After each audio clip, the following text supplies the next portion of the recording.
Uncomfortable, conversations about culture and Christianity. My name is Eric, and today I'm joined by Alex. I'm here. What's up?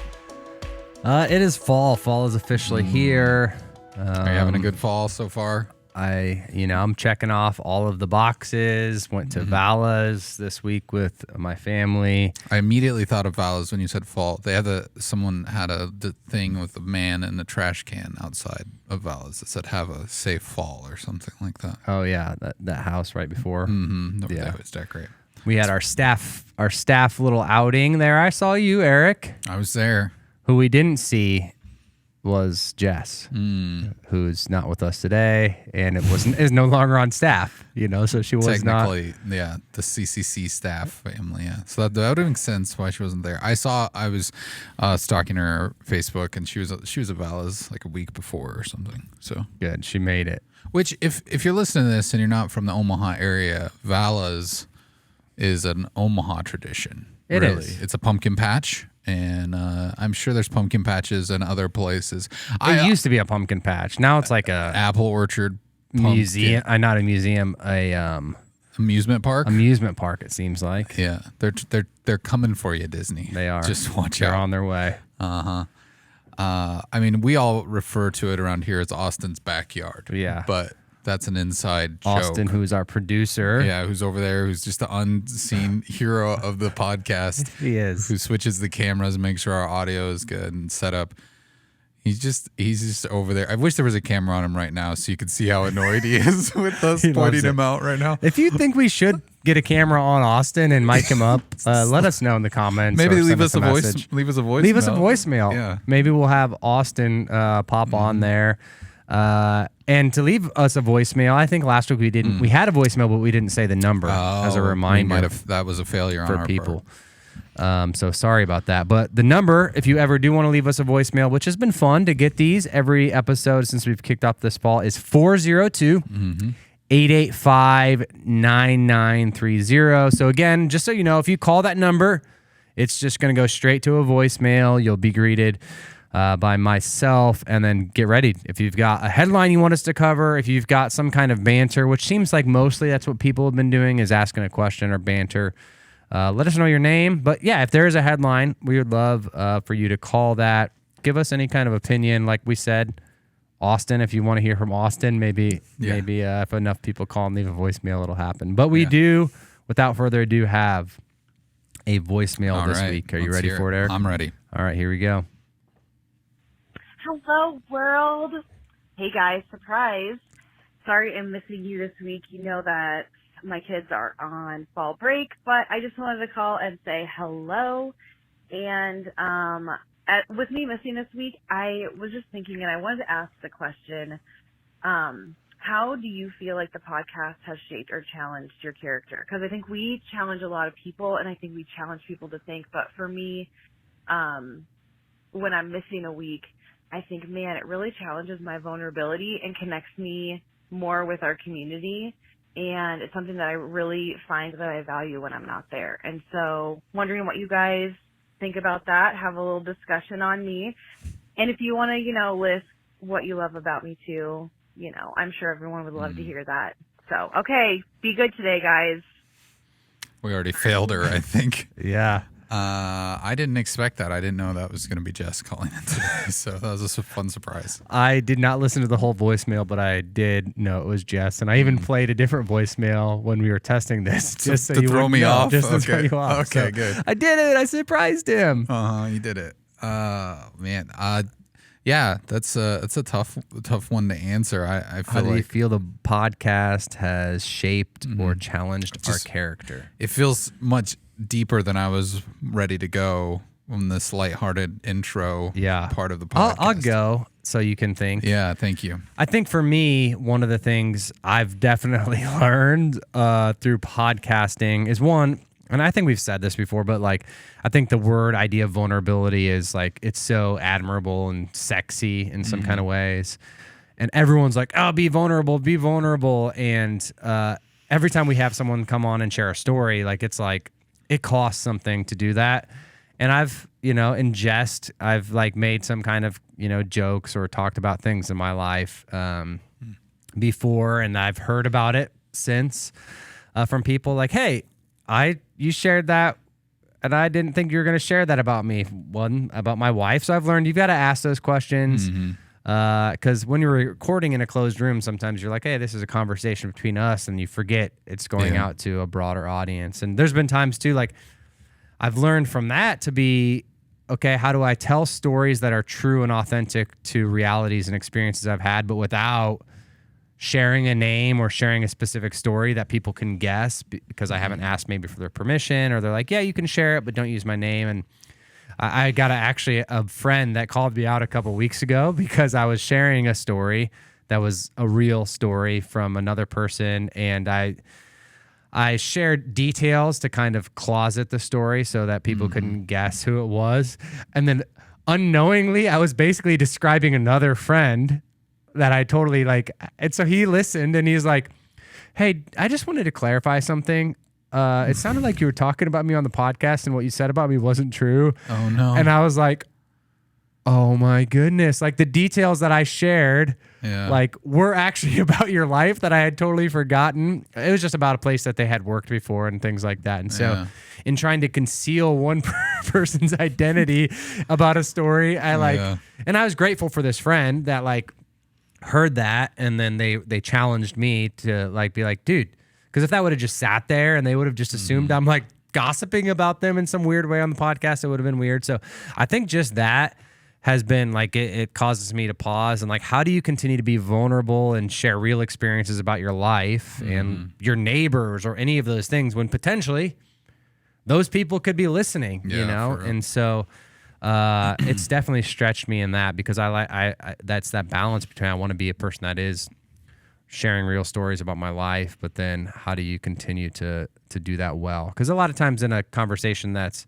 in my office or whatever, you can be more vulnerable and transparent and share names or other details that you can't when it's online. And so I've definitely had some refining in my life, and I'm grateful for the people that have called me out on that when that's happened. And yeah, just it's crazy the amount of people randomly that'll come up to me. I had one in one of our membership class this week that's like, it's your fault we're here because we've been watching online for like 2 years, and then we love the podcast that you do every week. And I'm just always surprised by that. Like I'm surprised consistently with like the people I have in my mind that we're talking to, and then who come up to me at times and give me feedback. I'm like, wow. You listened to that and you thought it was good. Like it's an encouragement to me and a surprise pretty consistently as well. So just grateful. And sometimes I can coast and then forget like the impact maybe that this has in people's life, because we don't always get it. Maybe the voicemails maybe we hope for, or the emails. Yeah. And so that's for me. How about you? Yeah. I thank you for giving me time to think about it. I think the one thing I keep learning, and hopefully it's helping me get better, is just how easily misunderstood you can be when you're sharing your heart on something or an opinion on something. And I think sometimes it's justified, you know, like people hear it and go, oh, okay, well I took it this way. But other times I do think it's just a bias people have, and there's certain things that people hear and they just assume intent. But I mean, learning to navigate that is a challenge for me. I think I've done podcasts for many years in my life, and they've always been more personal projects. So I've felt like I can just kind of shoot from the hip and just go with what's like, get it off my chest, you know? Okay, I'm just going to say my opinion on this thing. And being here and realizing that people hear that in so many different ways. You can say one thing and 10 people will hear it 10 different ways. And just learning to try to give that context has been an ongoing challenge. I think I identified it early on, but it's still something I'm just like continuously learning and evolving. But yeah, it's not an easy thing, but it's exciting in some ways, because I think it like grows all of us, and even in our just day-to-day conversations that we have with neighbors and friends and family, to realize that I have a lot going on up in my head. We all do. Yeah. We have this story we're writing for ourselves, and we're typically the main character or the hero in that story. And we have a lot more context up there when we're talking than the person listening has. Yeah, for and sure. So being able to make sure that you're expressing that and conveying those things clearly is really important and a challenge. Yeah. As far as, but Jess, as other question there, she sounded Yeah. like she wanted us to brag on her a little bit. Pat her on the back a little bit. Yeah. She knew that's neither of our strong suits. So I will say that, Jess, you, if you add a legitimacy to this podcast in your professional field of being a counselor. That I'm thankful for, because I think sometimes we get into topics that you as a pastor maybe don't have, that you can't Professional training, for yeah, sure, you can't put that on. I mean, It's not a specialty of mine for sure. I'm just a precious little host boy here Yeah. doing that. So, I mean, it's just having someone who's in that field and can add legitimacy to those conversations.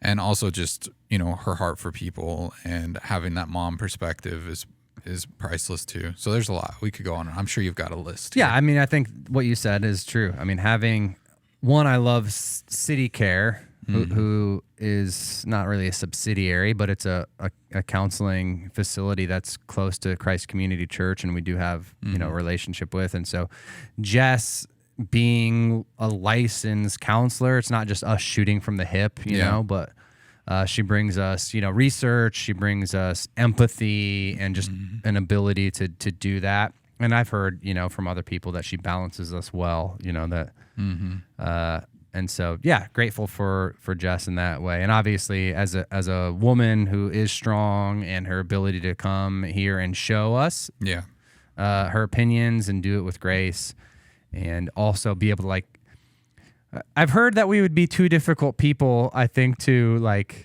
just consistently be with. We give her a hard time, we razz her a little bit, and it takes a personality that can kind of roll with that, and not everybody could. And so, there's a lot of times I hear people giving kudos to Jess for putting up with us. I think is the nicest way to put it. And that is friendly. That is good. It's good. All right. Well, up next, we have some headlines for you. Stay tuned.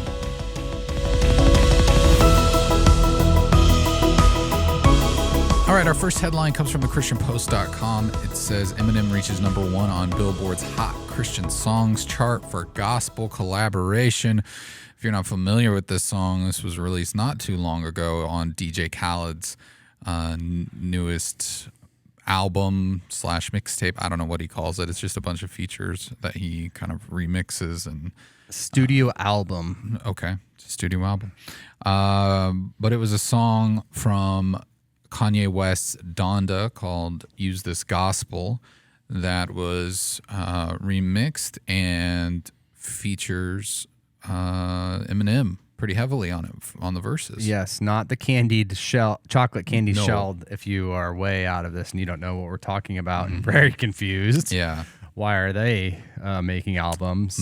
Eminem, the famous, I would say, rapper. 8 Mile was a movie written about him, and I would say he is one of those rappers that always push the boundary as far as language, as far as explicit content in general. Yeah, and just insulting people. I mean, I think now he would fully be canceled if it's just interesting. If a lot of the rap that happened maybe back in the 90s would be happening today.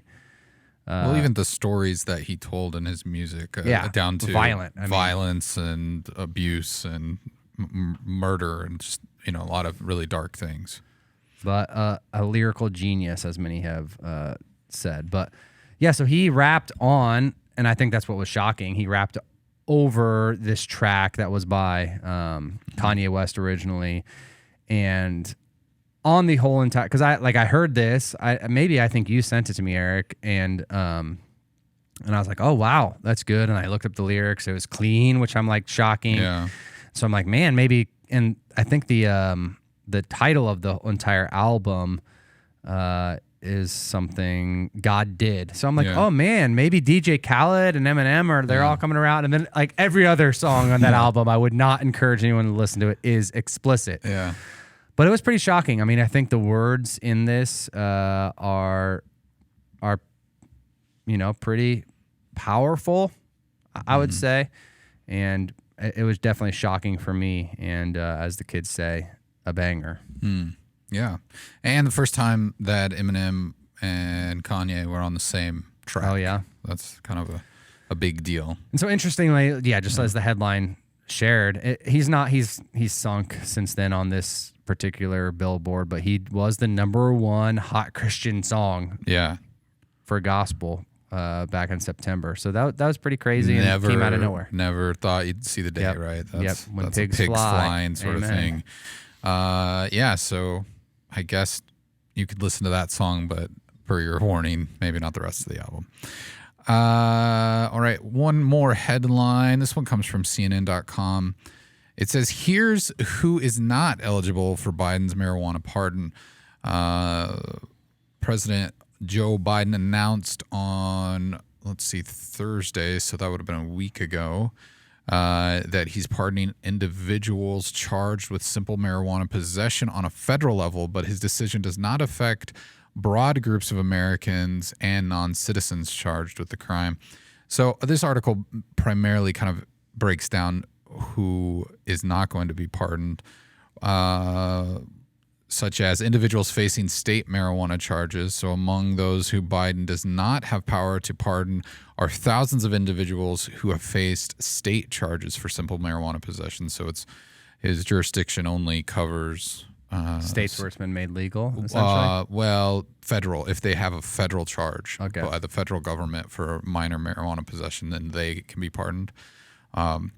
But I think even where I'm not sure, and I didn't see that on here, but like if a state has made it legal, then I think that might be a decision the state can make at that point, whether or not to pardon. So then also unlawfully present non-citizens charged federally with simple possession of marijuana. So does not apply to individuals who are non-citizens. Or individuals charged in future minor possessions of marijuana. So anything after October 6th, obviously that does not include, they're not included in this pardon. And then individuals charged with other offenses. So if they were charged with minor possession plus some other crime, they are not going to be pardoned. It's an interesting thing, and I think this is it's one of those questions that's kind of, as we've seen states legalize marijuana, I think it's just one of those things where you rightfully kind of question, okay, what about these people who are in prison for having or possessing marijuana? Why are they still serving this term if it's legal? And it has still been illegal at a federal level. So it doesn't seem like that is changing, but yet this pardon is still happening. It's all kind of and I think it'll be interesting how it does all play out, because we're obviously culturally in the U.S. in kind of a revolution as far as how this all plays out in the states, that are allowing it. I mean, you go to Colorado, which we were in last week with our team, it's just more of a normative thing there. Obviously, it's different because it's regulated more and taxed and, things like that in those kind of states. And our state is not one of those. And so we don't, I guess, swim there as much into the legalities of it. But it is something that's, I think when I was a kid, no state, obviously, till a few months ago, and it seems like more are making these laws. So it's something to keep watching out for, and it will be interesting to see how some of the backtracking, I guess, goes in legal systems and for those who have been, jailed for these possessions. But it seems like most people that would still be in prison for a long amount of time, there probably wouldn't be a lot for like simple marijuana charges, I would assume. This might clean up somebody coming to prison maybe for the first time or jail for the first time because of that kind of stuff. But usually people that are in jail, from what I understand, and maybe we can ask our guests later today, are, it's more than just that, a simple Yeah. marijuana count, from my understanding. So yeah, that's a great segue into what's coming up next. That's our guest who's going to be joining us. That's Jeremy Bouman with Rise. They're an organization in Nebraska that are focused on helping inmates re-enter society and breaks generational cycles of incarceration. But yeah, that's a question we're going to have to ask him among many others. So be sure to stay tuned for that. All right, today we are joined by Jeremy Bouman from Rise.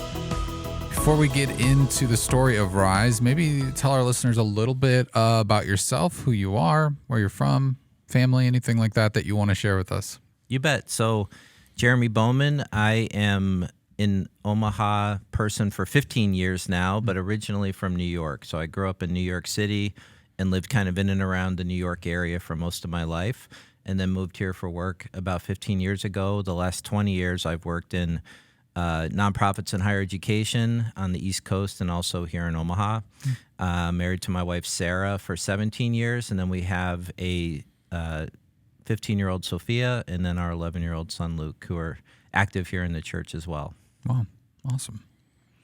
All right, it's on your sweatshirt there. I see the Rise logo, and I mean, if people are around Christ Community Church at all, they've probably maybe heard the name in passing if they're not real familiar with it. But give us an overarching view of what Rise is and what you do there.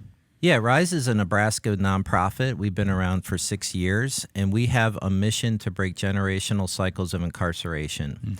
That includes people who are currently incarcerated, people who are system impacted that are back in the community, their families, and the community as a whole. So we have a mission to help people prepare to reenter the community while they're still incarcerated. Our core pre-release program is 6 months, where they work on character development and job readiness, reentry planning, entrepreneurship.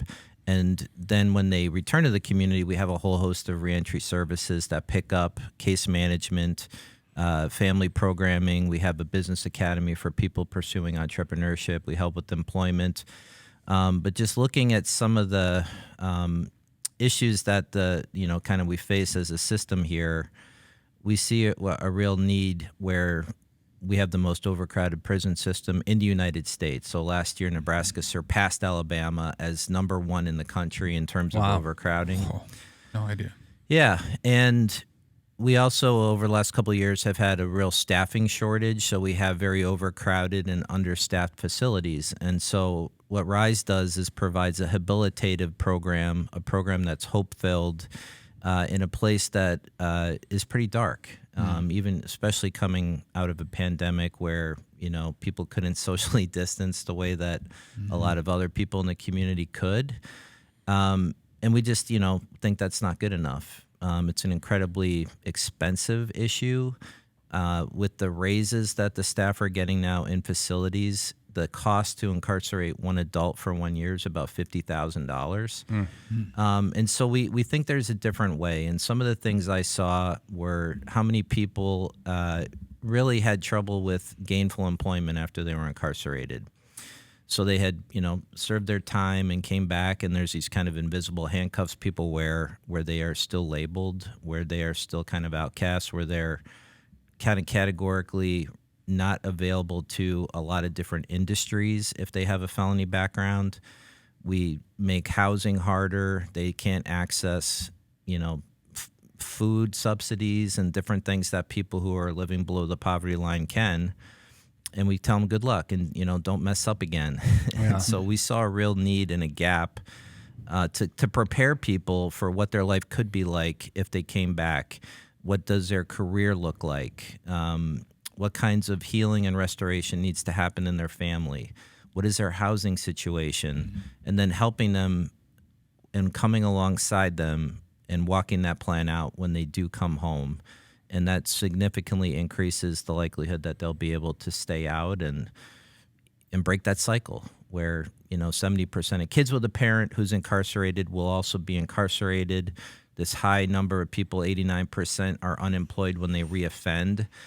So I think there's this idea that people want to do crime, Yeah. but we don't think about all of the stigmas and social determinants that leads to people making some of those decisions that leads to reincarceration. If I could, just to back up a little bit, you had mentioned Nebraska being the most overpopulated Yeah. in the country. Is that what are the contributing factors to that? If you know any off the top of your head? We have pretty old sentencing laws. So kind of in the 80s and 90s, there were a lot of laws around things you might have heard, like the war on drugs, right? So we had 3 strikes laws where people that were on their 3rd drug charge had really long prison sentences handed down, mandatory minimum sentences. So some of it's sentencing where people are going to prison for just ridiculously long periods of time.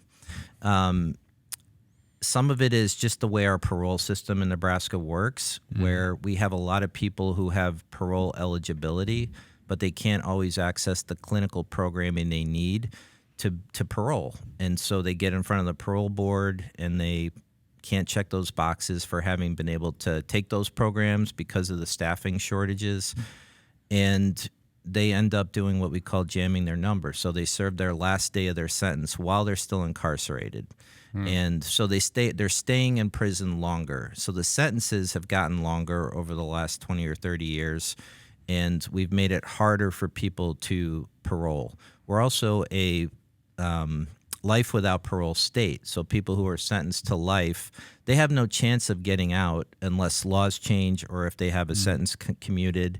So you're seeing nationally, even in very conservative states, a lot of sentencing reform where, Texas and, Illinois and South Dakota, they're closing prisons, where we have appropriated $300 million in Nebraska to build a new prison in the next couple of years. But if we don't change how we do sentencing and put more power in judges' hands and change how we do parole, we'll build another facility in 5 years, because we're already at 160% of design capacity today with the population we have now. So it's a crisis. It's a crisis that collectively, I don't know that a lot of people in our state know about it. I guess you see some of these things in the news and in the paper a little bit more, but it really impacts everybody. It impacts all of us as community members. Yeah, and I think, as you mentioned, like I'm a part of several organizations that I think are helpful for myself and my son, like whether it's coaching sports or being a part of, scouting kind of organizations, or even here at the church. One of the things we do for good reason is you want to serve, you need to fill out a background check, and that's wise. We want to protect people, but it also, like you said, doesn't always give people the space for being able to turn their life around, or sometimes it's like, all right, you've got that check against you, and even though you want to be in these programs that I'm a part of them because I think they're life-changing, Right. It says, no, we're not giving you a chance in some of these, even in church world kind of organizations, just because of maybe some of the stigmas or biases we have against someone who's a felon. And I know in Nebraska, we've got, whether it's, some sex offender registry stuff, how we do that is different than some states, so any kind of, thing that relates to that, like you could moon someone. Like I remember a family member doing that in high school, right? And because of his age, he had to go through a whole list of things to be able to not be registered as a sex offender for being it was stupid, but also like he wasn't a sex offender, right, at that point. And so, but if he would have had to live with that and didn't have the, the luxury of hiring an attorney that was able to like work you out of a situation like that, then that's slapped on his record and anywhere he moves, And so I know there's a lot of those things that people don't even think about, the ripples that might happen, because every felony is not equal and all of those types of things. And everyone has a backstory and all of that. But when we just look at a label like felon, it limits us from being able to have people rehabilitate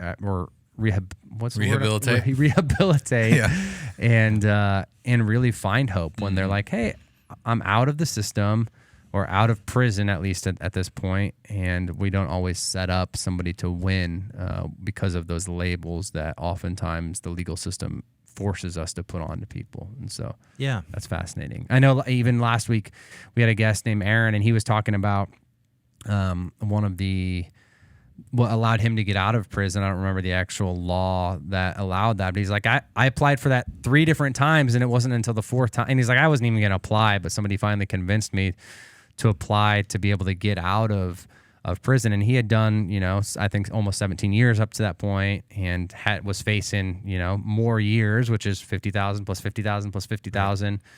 And so I know laws like that have come into play on federal, levels, but I think that one's expiring, the specific one. Do you know? So that was the First Step Act. That was the most sweeping criminal justice reform I've seen in my lifetime. Okay. And it was during the Trump administration, and it was actually something that, had both political parties very involved, and people, either they're coming at it from kind of a racial and social justice issue, or they're coming at it from an economic issue. They all agreed that mass incarceration is a really black eye on our country. Nobody incarcerates as many people in the world as much as we do in the United States.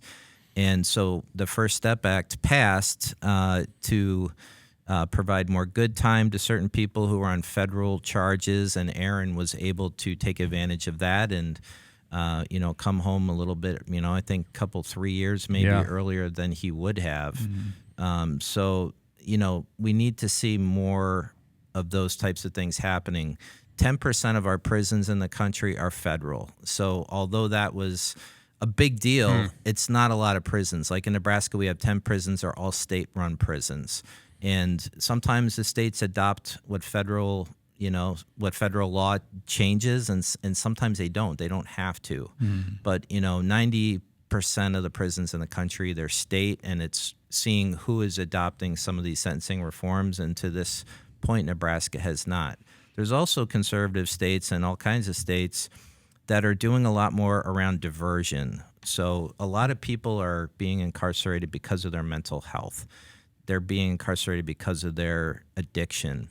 And there are drug courts, there's veterans courts, there's diversion courts where, I think it's an easy and I believe kind of lazy solution just to say everything needs to have incarceration, right? We should look at other things. Right now, the people we work with at Rise, when they get out of prison and they relapse, instead of getting treatment, they get sent back to prison.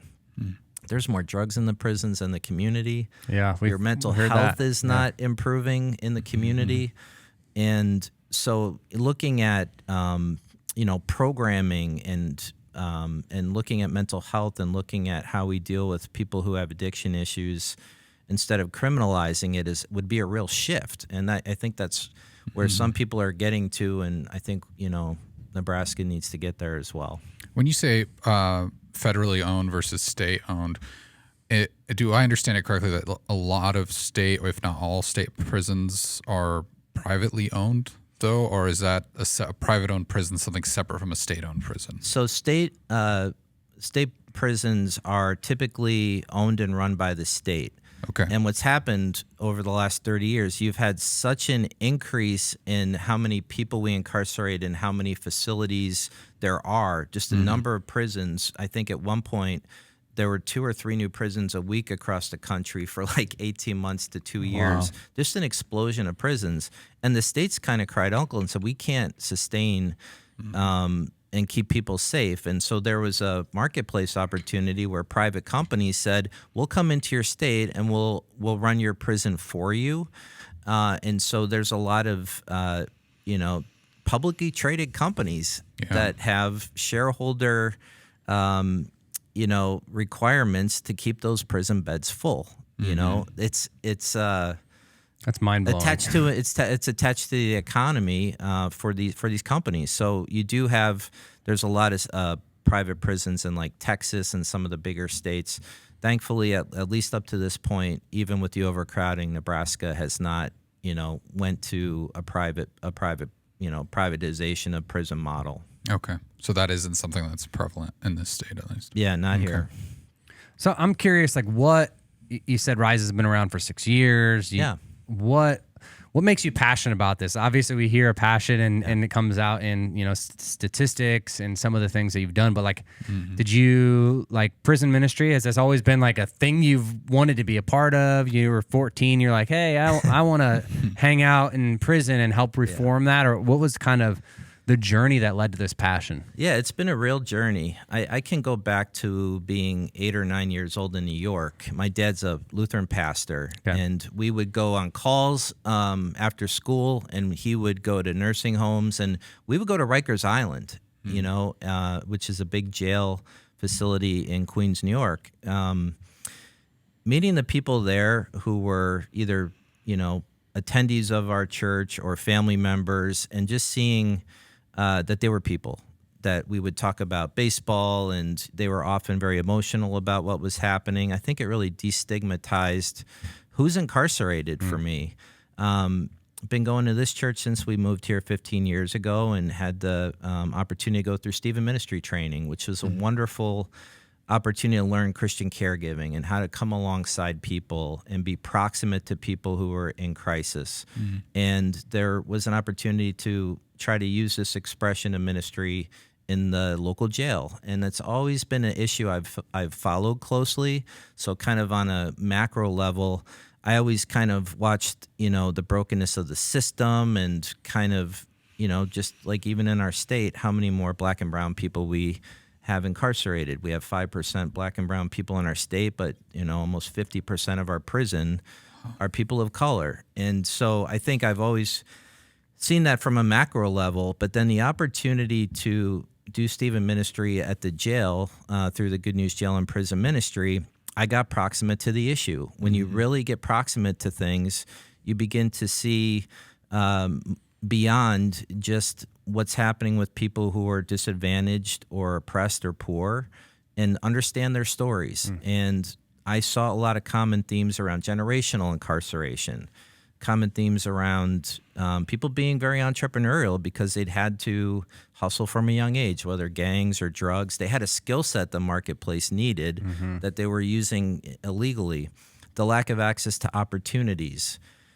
How many of their kids were being policed at school, because now we have police in schools, which kind of perpetuates that cycle.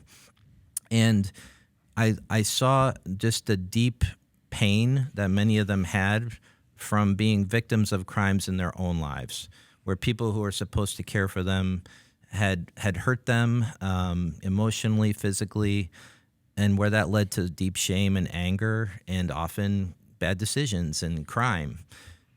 And it really humanized and created a lot of empathy for me about, these are people who are brilliant and capable and did something really bad. And you know what? If I'm being honest, I've done some pretty bad stuff too. And we are selling things short if we're summarizing somebody's whole existence to the worst day of their life or the worst thing that they've done. And anytime you get to know people and their stories, I think you care more deeply about them. And I learn more about the system. I go to their trial or to their hearing, and the judge would pass down these really like football score prison sentences, and I'd be praying with their families and with them, and they have 4 or 5 kids maybe, and I'm doing the math, and all those kids are going to be adults by the time dad comes home. How do you stop that cycle if dad's doing 20 or 30 years in prison? What is going to happen to those kids? And we had been doing a small group study around this idea of a kind of a holy discomfort, I think was kind of the term. So something that really, the Spirit is grabbing you and compelling you to get off the couch and do something about it. And I felt really prompted by that. And, I think my wife got tired of hearing me, just kind of lament the system and the, inequalities of it. And so we were very prayerful about what are we being prompted to do. And the opportunity to kind of move into this area and use employment and entrepreneurship and my faith to start an organization presented itself. And I followed that call and kind of surrendered to what I felt being called to. And it's been amazing to see what God's done with the ministry and how it's grown. And we've had over 600 people graduate our pre-release program today. We do work in 7 of the Nebraska prisons now. We had started in 1, and now we're in 7. All of this reentry and community-based programming that we do, 90% of our release grads are employed. Our average hourly wage is over $16 an hour. We've started 15 businesses in the last year, and we'll start another probably 20 this year of people who are system impacted. And the community pre-pandemic, we were able to bring big groups of people into the facilities, and that created that proximity and that empathy. And that's harder to do now with the staffing shortages and how overcrowded systems are. So we're constantly trying to figure out ways to continue to build that community piece. Because if the community is more empathetic and receptive, there's more opportunities. 95% of people in Nebraska prisons are getting out. And right now, it's a punitive system that's not habilitative or very focused on preparing people to not come back. And I think that's a gap that we try to fill. But people still need access to faith communities and basic needs and employment opportunities. We have 1% employment in our state. We have 2,000 people coming out of prison each year in our state. It's not going to solve that whole problem, but if we can think more creatively around providing those opportunities to people who will go through a wall for them, who will, literally change the trajectory of, the generational wealth in their family if they're given those opportunities. Those things can't be mutually exclusive. I think there's an opportunity to bring those together and meet workforce demands with a ready workforce. And so those are hard conversations, to have with employers, but that's kind of the work that we do. That's awesome. So could you take a little bit of time just to break down the programs at Rise, help us understand? Because I was looking at your website, and it's a long list of things that you're doing, but maybe just help us kind of wrap our heads around each of those a little better. Yeah, so in 5 prisons, we do what we call very excitingly the RISE program. And this is our 6-month program where we have people in class 3 to 5 days a week, depending on the facility. They do 15 to 20 hours a week of work on RISE. The first 3 months, they're working on shame, accountability, parenting, how to make a meaningful apology, just a lot of things we learned as kids, and a lot of things that people who have suffered childhood traumas have a hard time accessing. Coping strategies, when you face adversity, how do we go from a anger or fear-based response to something more measured? How do we create space and kind of slow things down? And we call it kind of inside work, just kind of really creating a foundation for people that maybe has never been there before. We talk about second chances, and most of the time it's really first chances, folks who have not had any real opportunity because of how things have went in their life. Then we build from there with career planning. We do Gallup Strengths. We do how to make a resume and mock interviewing. How do you talk about your incarceration in a job interview?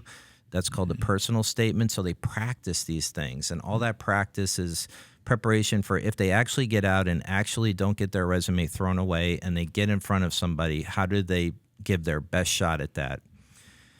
And then we do entrepreneurship. There's everybody in the program puts together a business idea, a plan, and we do a Shark Tank style pitch in front of volunteers who come in. We have IOUs of funding to the people who win when they get out towards their reentry or their business.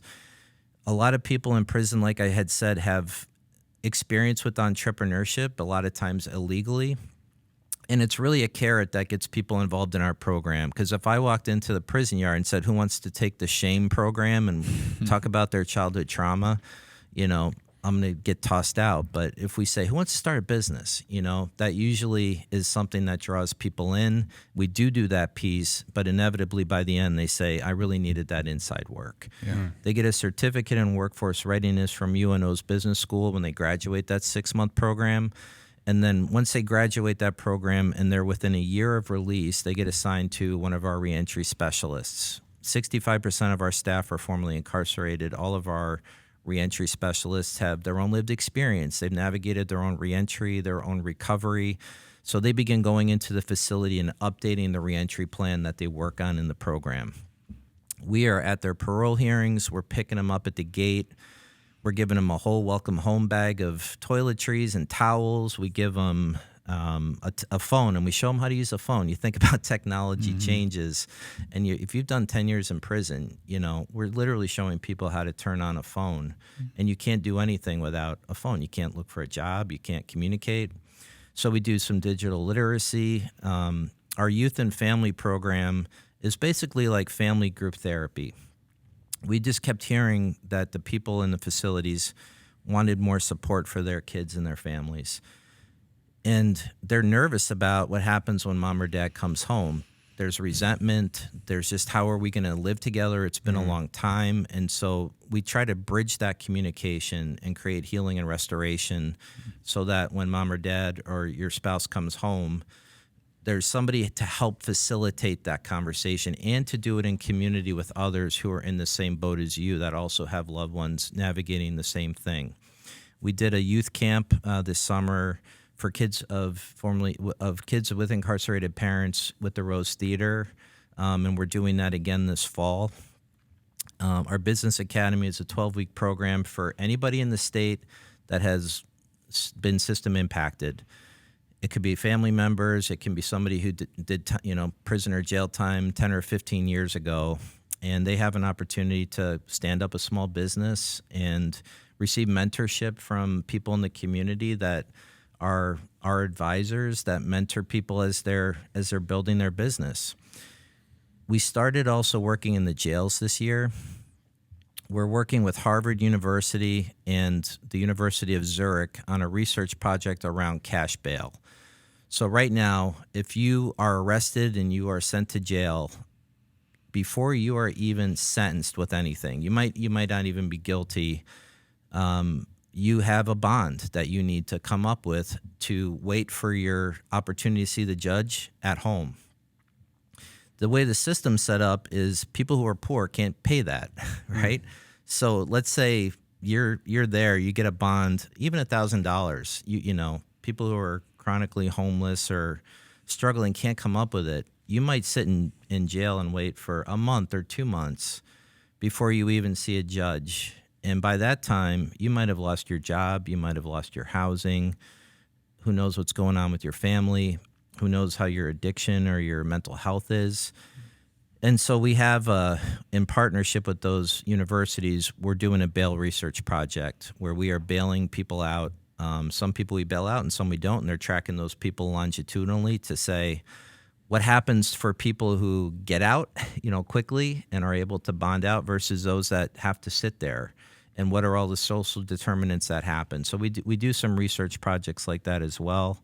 We have an alumni association where we have supper clubs every week in Omaha and Lincoln, where we just have fellowship with the people that we work with that graduated our program. We bring continuing education in. So there's, really being responsive to what we're hearing from the people we serve in terms of what their needs are. We'll respond to those and build the appropriate supports and programs around those. Yeah. So this is so much encompassing. Like it's community partners, it's people educationally. And to address it, it's not just like, hey, go do better, And I think a lot of times it feels like you did your time, the crime or whatever, and then just, all right, go do better and rehab yourself. You should have been sitting there all 24 hours every day just thinking, I'm bad, I'm going to do better. And I think sometimes we think that about people, but don't really realize all of the barriers, whether it's the mental work, the internal work of shame and all of that. Like I grew up with my family having, people from the foster care system growing up. And that was the same story with so many of these kids is their parents were in jail and you're trying to give them the best experience. And when you've got two systems that I would say are both pretty broken and don't always work the best together with, that are both overrun and understaffed and great people, I would say, that are a part of those and people that aren't always great. but there's so many challenges, and it seems like you guys are trying to address not just like one way to go fix and solve a problem, but meeting people where they're at and their specific place of need, family situation, income, all that kind of stuff to hopefully help people have the best chance at succeeding possible, which is awesome. So you've talked a little bit about, just the invisible handcuffs that are on people when they do, come from prison or jail. What are the other challenges you would say are facing people that are trying to re-enter into society that maybe you haven't mentioned? And you've mentioned a ton of them, so I don't know if there's more to add.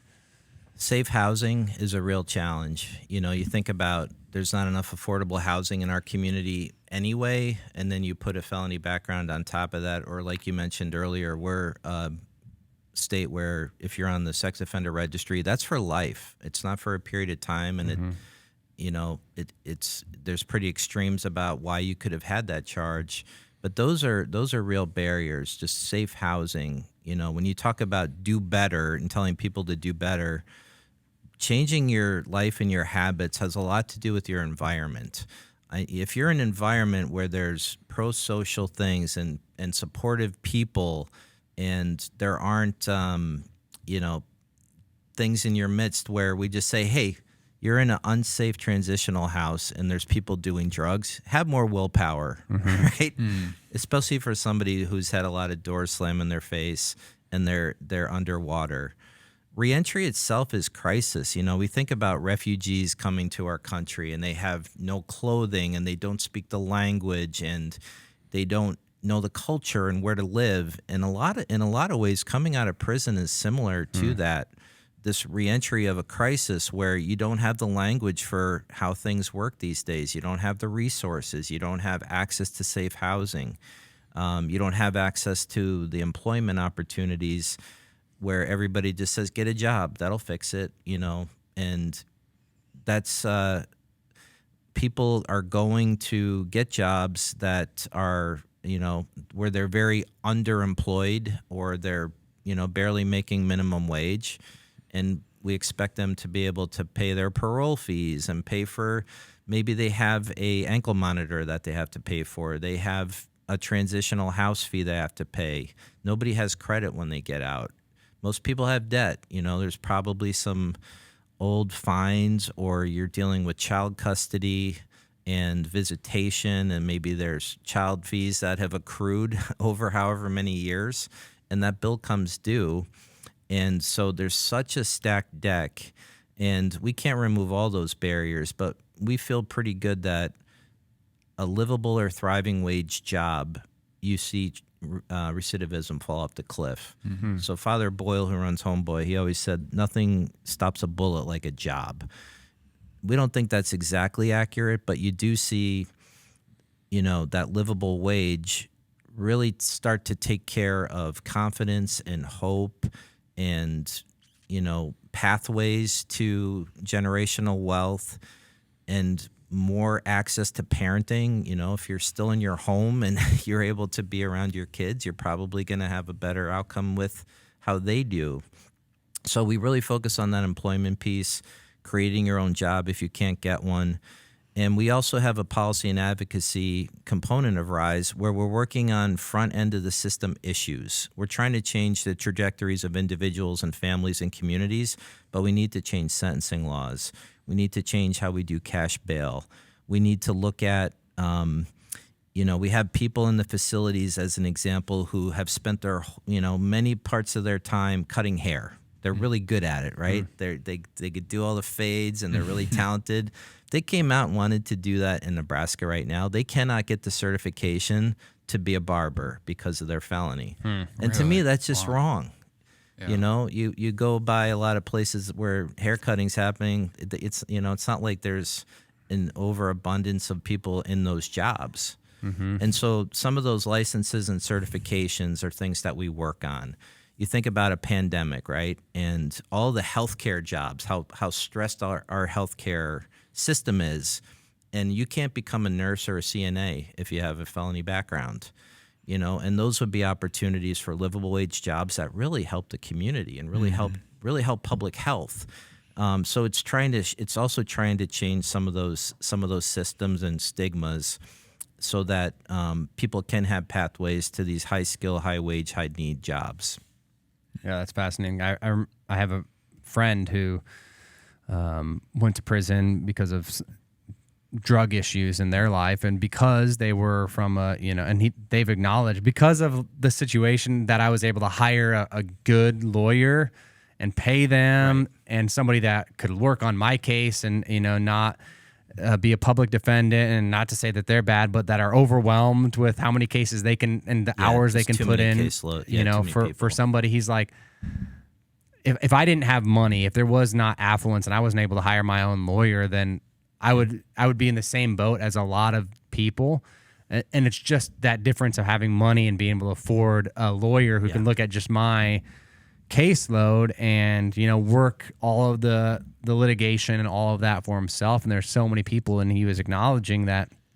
And even to go to rehab, he's like, I was able to go to rehab and have a real shot. If somebody doesn't even have that, and it seems like you guys are doing so many of those types of things. And so what are I don't know, just there's stereotypes in any kind of place and world. What are some of the stereotypes as you think about prisoners, or things that you've been able to just have debunked in your own life, but that you could help, our listeners maybe that are typically middle class, have never been to a prison, maybe don't have a family member? What are just some of those stereotypes that we've created in our heads that you've seen? I think even those people listening, and so there's a temptation to probably go, oh, well, I don't do crime. I'm not, there's no way I'd ever end up in that situation. So I think helping them build that empathy is important. Mm-hmm. Yeah, I think we have a lot of privilege in our lives where just sitting down with people and hearing their stories and realizing, man, if I was in your situation, I would not have, with all the stick-to-itiveness, been able to do something different than you did.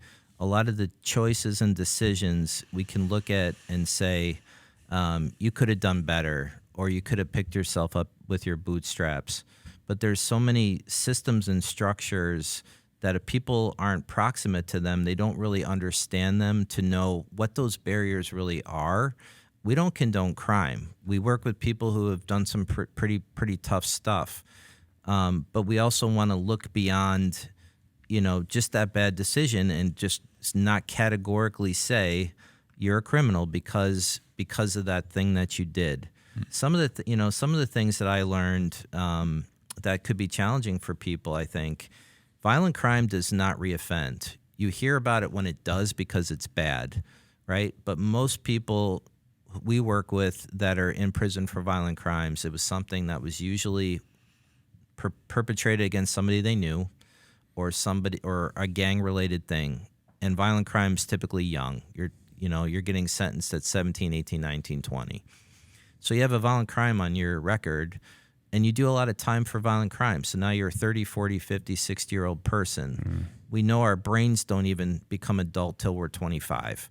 So you have people who haven't had any misconduct reports for years and years. They've been mentors to other people in the facility. They're not in gangs anymore. They just want to get out and work, right? And we have such a fear that they're going to hurt us. And that's really, in most cases, not very accurate. I think people also have a sense that when people go to prison, they're just three hots in a cot and they're living a life of luxury. I wouldn't want to do one day in prison. And I'm sure when Aaron talked about it, it is awful. And the amount of resilience that people in prison have with the overcrowding, with being unsafe. You think about when you're triggered in fight or flight, when you're really triggered, that's how your days are all day. And the people in prison, you see a gap in a resume. They all have jobs. They're all working. They're getting degrees. They're getting licenses and certifications. You can get a welding certification or a CDL Class A license or an associate's or bachelor's degree. And there's private sector businesses you're working within in the prison. You're learning skills.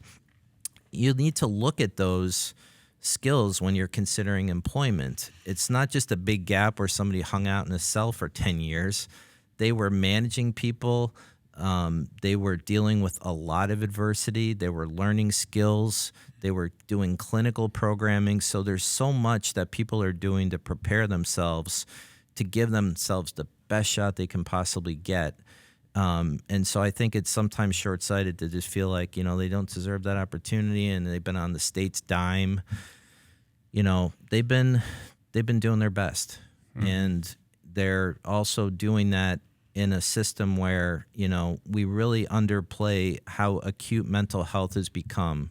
Historically, we had mental health hospitals in our country, and kind of the 60s and 70s, those started to close. They kind of became places that were unsafe.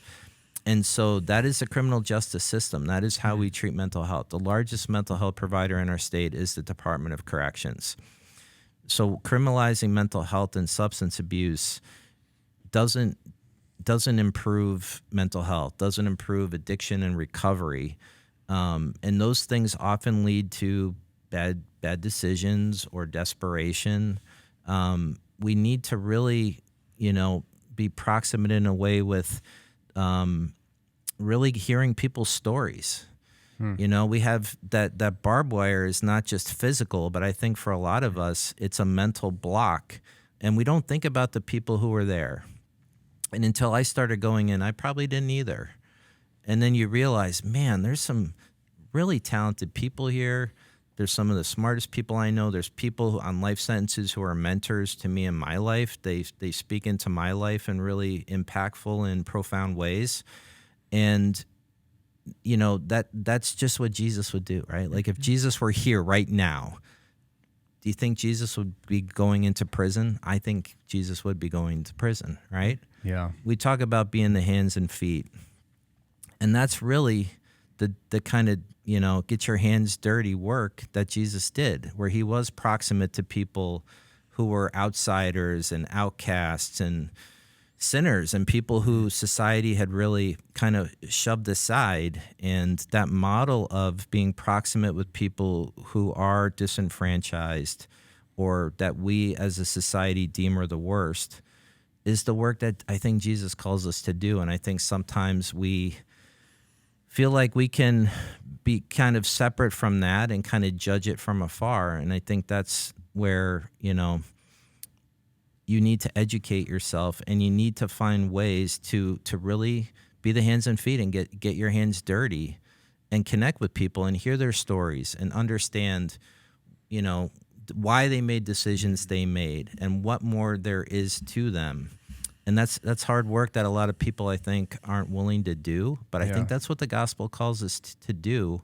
And in my experience, the Holy Spirit is doing incredible work in really dark places. I think that's where the Spirit is really at work. And I see beautiful people coming to faith. I see reconciliation that I didn't think was possible. There's such God is in those dark places.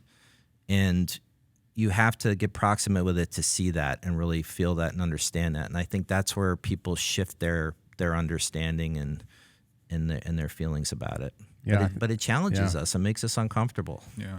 I think for us, See what I did there? Yeah, I like it. I like it. We'll use that clip.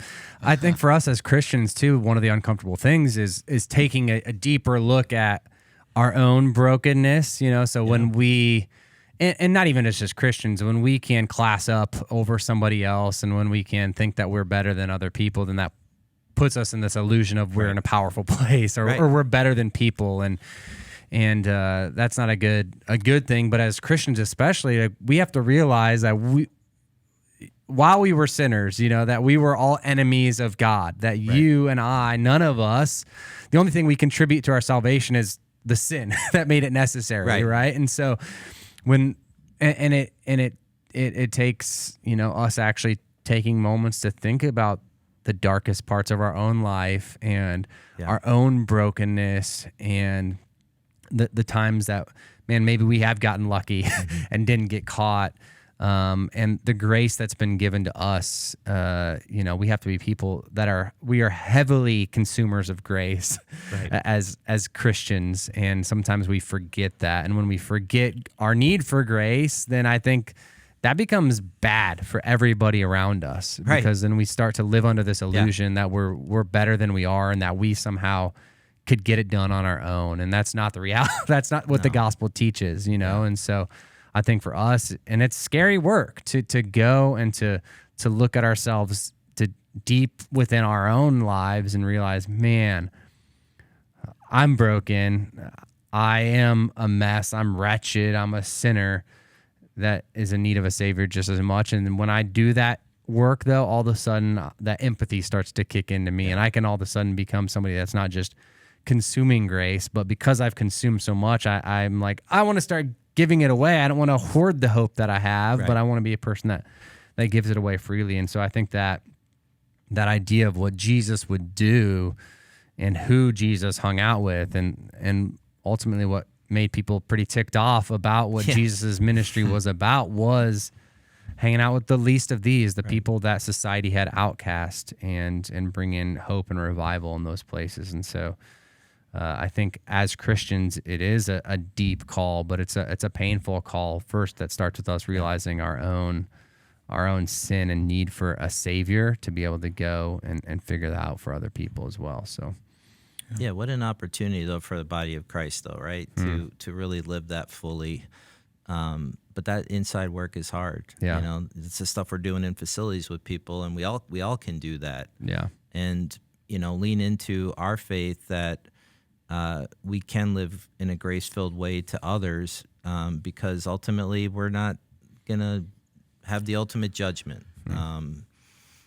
And I take a lot of peace and comfort knowing that God's a lot bigger than me, and it's not, it's kind of not my place to judge. The story about the woman who committed adultery, and all the Christians picked up their rocks to throw them, and this idea that we're so quick to condemn, where Jesus really is calling us to be stone catchers instead of stone throwers, and protecting the most marginalized, the most vulnerable in our community, and not be the first to condemn them.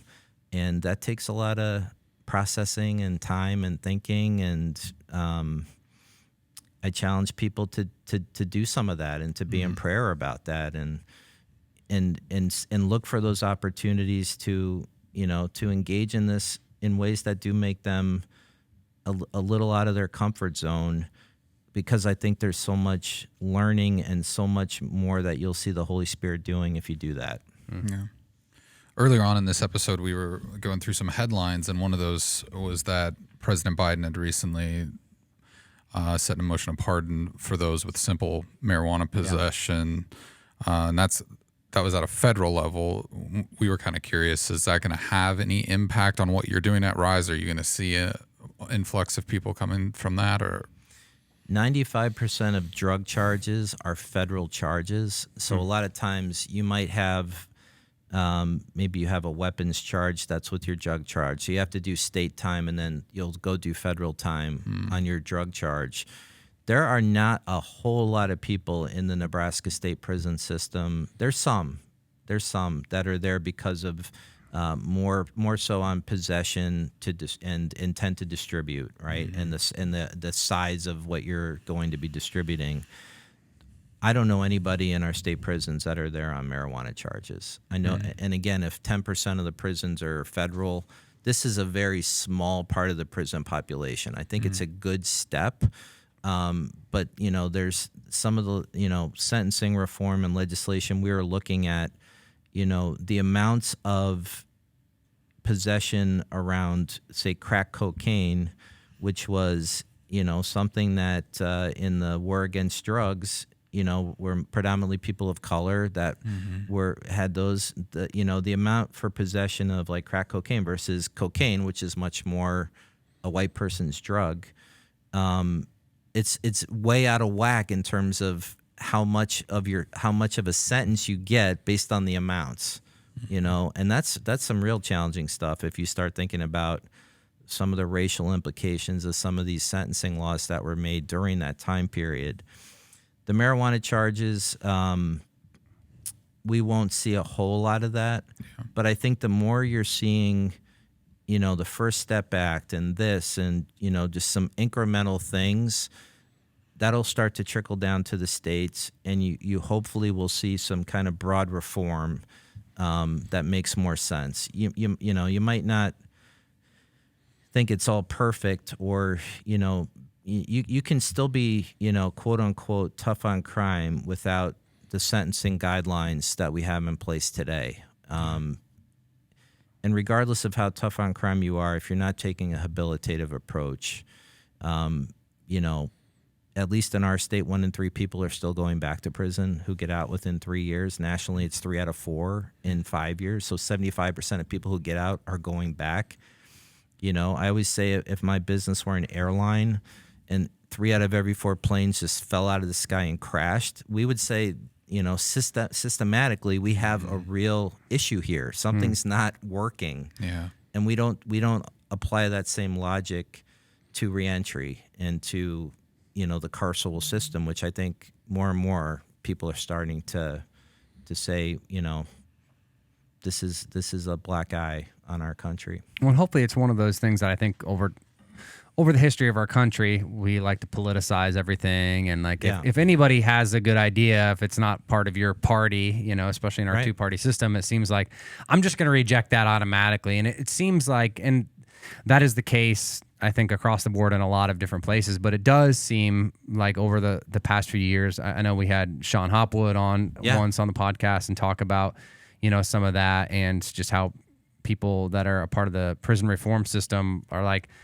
hey, they do see some hope, Yes. as far as people being nonpartisan in some of these issues and some of the things that you addressed earlier with that, that there is hopefully some hope where people are saying, okay, we can maybe at least on this issue, maybe start crawling out of our political parties and say this is a problem for all of us, and we have to work together to fix it. And maybe I'm an optimist. Maybe we see, hey, us working together on these solutions in this area, maybe we can start to Opens see, the door to other, opens the door, other places in our society where we're like, okay, not everybody that doesn't vote the same block as me is just an idiot that has no clue how to process and do things together. But hopefully this, amends some of the amendments here and some of the projects that progress we're making here. I would love to see, continue in other places. But again, that takes humility, and that's hard work. So it is hard work, but you are seeing an ability to pass really complicated legislation if you whether you have philosophical agreement or difference, if you can have similar goals and have enough humility to begin to move some of these things forward. It's just not happening in very many other segments right now. And mass incarceration and probably human trafficking are 2 things that we agree are bad in our country for whatever reason. And there might be, there's issues that come and go. We're grateful that at least for this moment, and we have to keep the pressure on that this issue, doesn't go away with a whimper without having any kind of real lasting change. Because that's what's really called for on this. We can't build our way out of it with more and more facilities, and it's it requires a lot. It requires everyone. It requires everyone doing something. And I always tell people, you got to take a step towards this issue. It could be as small as changing your language, right? Like, don't use the word criminal or ex-con or felon, right? How about that's a person or somebody who's been justice involved or system impacted or formerly incarcerated. We're so quick to use these labels, and we can change how we talk. And sometimes that's a small step we can take. Be educated on what's going on in our state with building new prisons and sentencing reform. Volunteer with organizations like RISE or Prison Fellowship, and engage with people who are navigating these systems and learn from them. The people that have the best solutions are closest to the problem. And that's why we have so many people at RISE who have that lived experience. I'm excited to announce that, Aaron Pettis started at RISE this week. He's a new employee with us, and Aaron's, all of his years in prison are really going to inform how we care for people through the things that he learned through his time there, through his faith and his passion, and through what he sees needs to improve, having navigated his own reentry. yeah, that's so cool. So, yeah. So your website is csrise.org. What other resources would you offer to people if they're hearing this and they're spurred to action, or they want to get involved, or they just want to learn more, they want to get more proximity to this? What would you encourage them to do? Yeah, definitely check out our website or our social media. We're pretty active with those things. We do in Omaha every Friday morning at Astute Coffee on Dodge, 1818 Dodge. We do Rise and Shine, and that's an opportunity for people in the community to come and learn about our work. It's 8 a.m. to 9 a.m. We do it literally every Friday morning. People are intrigued by what we do, but they have a lot of questions. And if they think about volunteering, they want to know, is it safe to go into facilities? And what do you need to do to prepare for that? So we set that time aside every week to talk about those things. There are videos on our website that show our work in action, so you can see how these things are happening and what our program looks like in facilities. As a nonprofit, we need financial support. Our putting somebody through all of our programming and everything, family programming and reentry and pre-release programming, costs about $5,000 a person. So the social ROI on that, where only 6% of the people we work with are going back to prison, as opposed to 34% in our state, and a $50,000 price tag for incarceration. It's a great investment in this issue. So there's ways to give on our website, and I'd love, we have coffee with people all the time, just to, if this piqued your interest and you thought, hey, I'd love to learn more, either myself or somebody on my staff would love to visit with you and talk about the work we do, and answer questions and help connect you to some of the volunteer opportunities that we have. Awesome. Yeah. My hope is that maybe someone listening is sitting in the chair you were, a few years ago, with this holy discontent inside of them that's like, I know this is a problem. I've seen it affect my family, or I didn't know it was a problem, and I listened to that today, and there's just something in me saying I need to do this. Maybe they're a business owner and they're like, hey, I own a business and I need workers. And it sounds like, people that go through your program are actually going to be better qualified than most of the random people, searching for job posts, that are out there. And so maybe that's it. And a business owner is able to contact you guys, or maybe someone's able to give time in the prison, or one of those ways. But my hope is that if you're listening to this and you're hoping you could kind of get off without having to do anything, that you're listening and you're like, nope, I'm calling that out. That feeling that you have, I think, is from the Holy Spirit, and you should do something about it. Not wait, pray about it, I think, but you don't have to pray about it before sending an email and then being able to process through there. So my hope is that you take that action step now, and not just maybe later. If you're running on a treadmill right now, get off the treadmill, send an email. That's right. Mowing your lawn, whatever you're doing as you listen. If you're driving, get to your destination before making a phone call or emailing, please. Yeah.